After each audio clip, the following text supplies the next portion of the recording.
Sindh United party के मरकज़ी सदर सैयद ज़ैन शाह चयो आहे त सिंधु मां 6 कैनाल कढण सां समुंड वधीक ज़मीनूं गिड़काईंदो ऐं लखे माण्हू दरबदर थी वेंदा। मीरपुर ख़ास में डिस्ट्रिक्ट बार काउंसिल ऐं पार्टी के वर्कर्स कन्वेंशन के खिताब कंदे सैयद ज़ैन शाह चयो त पीपुल्स पार्टी सां लाॻापियल मुल्क के सदर आसिफ ज़रदारी सिंधु मां गैर कानूनी तरीक़े सां कैनाल कढण की मंजूरी ॾिनी ऐं उन्हनि लाइ बजट भी रखी वई आहे। हिन चयो त चोलिस्तान कैनाल सिस्टम फेज़ 1 जो मतलब आहे त बे फेज़ में वरी ॿिया कैनाल ठहंदा, पर पहिरें फेज़ में डैम भी ठाहियूं वेंदियूं जितां उहो पानी खयो वेंदो ऐं इन हिकिड़े सिस्टम ते ई 36 लाख एकड़ ज़मीन आबाद थींदी। सैयद ज़ैन शाह चयो त हिक तरफ़ चवनि था त बोर जो पानी इन्हनि कैनालनि में छॾियो वेंदो, ॿिए तरफ़ चयो पियो वञे त उहे कैनाल 12 ई महीना हलंदा।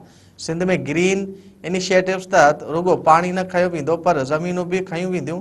उहे ज़मीनूं मुख़्तलिफ़ कंपनियुनि खे ॾिनियूं पियूं वञनि ऐं गॾोगॾु कराची जो पोर्ट भी 30 सालनि लाइ लीज़ ते हलियो वेंदो।